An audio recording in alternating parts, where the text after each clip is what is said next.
Hey guys, I'm assuming you're here for my tactical series. Welcome. My name is Tyrone Savino and this is my channel. If you're new, make sure you smash the subscribe button and hit the notification bell so you can stay in tune with all my latest videos for this tactical series and anything to do with OA. If you're returning, I really do appreciate you coming back, and it seems like you still need my help for the series and tactical arbitrage, so let's get right into it. So the first thing I have up on the screen is the product search button inside of Tactical Arbitrage. So once you hit this tab, this screen will pop up. Bloop. Now inside of this, the first thing we're going to want to look at is sourcing from and selling at Amazon. So I source all my products domestic and I live in America, so I put USA, and I'm selling on the USA market, so I'd put .com for the USA. You would obviously change that for where you source your items and what market you sell on, depending on how your business is run. So that's the first thing. The second thing is the website. Now, we would click in here, and they have a whole bunch of websites for you already. So our example today will be Kohl's.com. Boom. And then you'd press enter. Once you press enter, Easy Bulk will pop up on the right, which will list all the categories by tactical bucket. This is going to help us search multiple categories, the whole entire category per online retailer. It's super fast and awesome. So before we get into that, we're going to scroll down a little bit. We're going to ignore category and start page and last page because we're going to use Easy Bulk. I have way more success with Easy Bulk, and it's way faster. Now when we scroll under that, I want to make a note about import bulk category list. You don't need to do it, so keep it off, but you can go on a website and buy some of these bulk lists, and then you can submit them into that and run them, and they're specific for stores, and you can run them, but I have never used them before.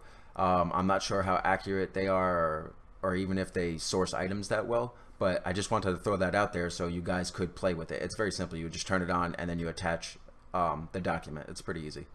Now what we're going to be using is use Easy Bulk. Now you would click this on and you make it blue. Let me clear this real quick. All right. Now once that's on and it's blue on Easy Bulk, you would come over here to your Easy Bulk categories. Now under here, you would click this, and now we're going to look for stuff that we are allowed to sell in our business. Find some, so baby, and we're going to press the add to bulk list. Once you press the add to bulk list, if you look to the left over here, bulk category is selected 3 out of 5 or 100. So you're allowed to have up to 500 pages, and the higher you get closer to 500, obviously the search is going to take a very long time. So I probably want to go over like 300 pages or something like that. Now if you get a bulk category, I usually run 2 to 3 categories per store. If you get something like 3, maybe you can run an extra. So we did baby. Now let's go do home and decor. Add to bulk. And then we'll come down to home and improvement, because I could sell all that on Amazon. Okay, now that we added our bulk categories, we got 181 pages that we're going to scan on Kohl's.com. Now before we press search, we're going to have to select our filters. Now inside these filters are the last used or your preset filters. This is the main. I have different ones for stores and different things, but the right way, this is my main filter that I've used on most stores with my Easy Bulk list. So under here are all the product filters that you can use. So let's get into it. First thing we're going to look at is remove. The very first thing that you're going to look on here, and it's you probably already checked out, is remove from current. Make sure it says current as per settings. Those are for the sales rank per category, so it will only go to a certain number and search under that BSR. Now in my last video, you can go back and watch it, and I have how I set up all the filters and settings for tactical arbitrage, so it will say as per settings there for you. So go check that video out. Now right under it, it says remove products if the number of sellers is more than. So I have 68 here because I've had products up to 70 sellers on it, and you can have a lot of sellers. Not everybody is prime.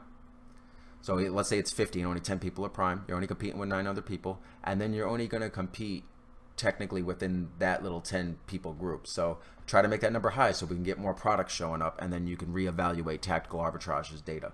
Now if we move to the right over here, this is a very big part, and it's going to save you so much time with like non-mismatch products, or you get one product from your search from Kohl's.com and it's a single, but on Amazon they're selling a 4-pack. So to avoid all that confusion and nonsense, we're going to go right to remove products if Amazon title contains. Now, if you look closely at all these words, this is usually what pops up. I have pack, set, packs, count, etc., etc., etc. So you would put those in there so you would automatically remove products like that. You want to get like a box with a high quantity. You don't want to, do you understand? You don't want like 4 things quantity. That's where it would pop up. So you're still going to get boxes with high quantity items in there that you can sell like in grocery. So that's why I set that. Now let's move down to cost and fees. Now cost and fees might be a little different. I have this all set at 20, and actually my oversized product should be set at 40 cents. But these are my estimates. Your business is going to be different, especially if you use a prep center. It's probably going to cost a little bit more. Both of these should be 40.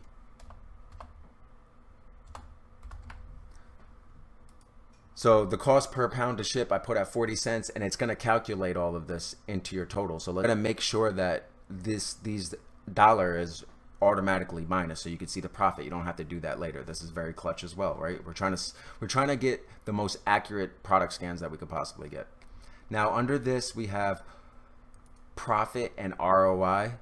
I like to keep my only gross profit at 15% or sometimes lower, and I'm going to get into that, and then only keep my data at least $3. So that's what the base items will be.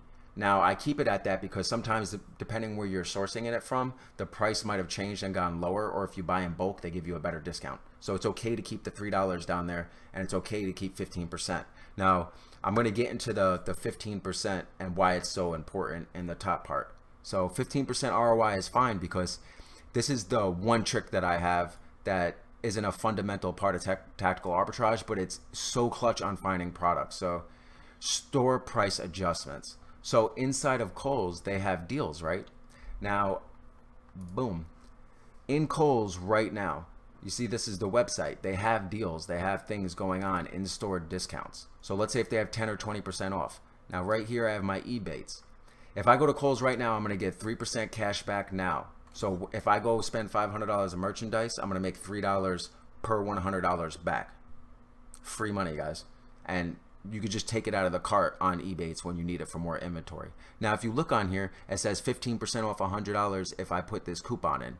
Now, if I run find items over here and I put 15%, it's going to find all of those products that just listed that I can get an extra 15% off. Now, you don't need to put that for what I'm talking about. You just have to spend $100 to get 15% off. But if there's items like 15% off all home and goods, you would put that there, and it's going to make sure it finds all of the products. Even with your 15% ROI, if they're lower than that, they'll be higher because you can get the 15% off. You see how awesome that is and how many more products you can find? Tactical Arbitrage would have not found that unless you use Ebates, check the store, look for the discounts, and then plug them into here. And that's how that would work. That's the main thing. And then once you have all those in, you would press save. And then you would go back up here, make sure your filter is set there, and then you would press search.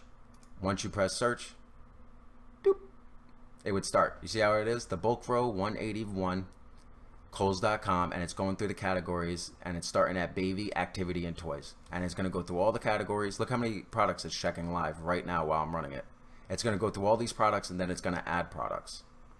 And then after this, once this is running and going, you would go over to view data.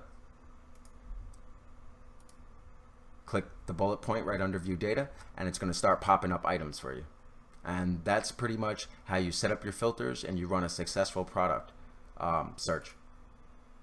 Now when you come back over here, in my last video I told you guys, you're like, that's going to take a long time for the product search to stop, but we have text messaging alerts or email alerts. So once this is set up, you X this out, and then you go on with your day, or you go do other activities in your business, and this is how you do a tactical arbitrage search while it's going.